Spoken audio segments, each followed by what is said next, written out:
est sur le glacier de la Girose, enfin plutôt à l'intérieur du glacier de la Girose, à la grotte de glace. Donc c'est le glacier qui se situe au-dessus de la Grave. Le glacier bouge, donc forcément les galeries, les sculptures, tout bouge. Donc nous, on est obligé de les refaire un petit peu chaque année. Nous, on a un parti pris, c'est qu'on fait quasiment tout à la main. Donc on part de zéro avec des pics à glace, on pioche, on avance à peu près de 5 mètres par jour pour faire des petites galeries. Et ensuite, une fois qu'on a fait, disons, le gros œuvre, on fait venir des artistes qui viennent à peu près de toute la France. Je ne sais pas si on entend bien le bruit. Mais voilà, au final, on a un bruit qui est très agréable. C'est très minutieux, surtout que là, la glace, ça fait plusieurs fois qu'on la travaille.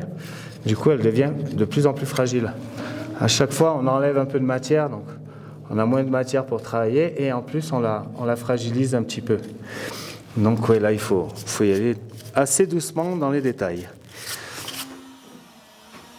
C'est vraiment similaire en sculpture que tailler la pierre, sauf que ça va 100 fois plus vite.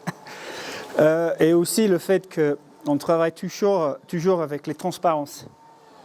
C'est-à-dire qu'on travaille à la fois la lumière que la matière. C'est vraiment du bonheur à sculpter. Sauf que le froid et l'humidité.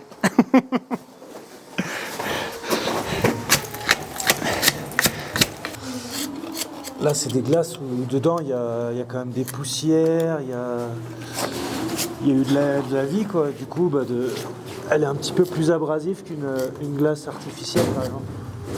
C'est quand même un privilège de sculpter dans un glacier, quoi. Les glaciers, c'est vraiment une capsule temporelle, c'est vraiment le trésor du temps, si on peut dire. La glace, elle a des dizaines de milliers d'années pour certains endroits. Et donc, on peut retrouver des particules, de l'air, des choses qui sont datées de bien avant notre naissance. Et c'est ça aussi qui est intéressant. Et on arrive à voir, quand on sait observer la glace et quand on suit un petit peu les indications qu'on met à disposition du public, on sait pourquoi la glace elle est de différentes couleurs, on comprend pourquoi il y a des stries dans la glace, etc. Et ça, c'est super intéressant, même pour quelqu'un qui n'est pas très sensible à l'art, en fait.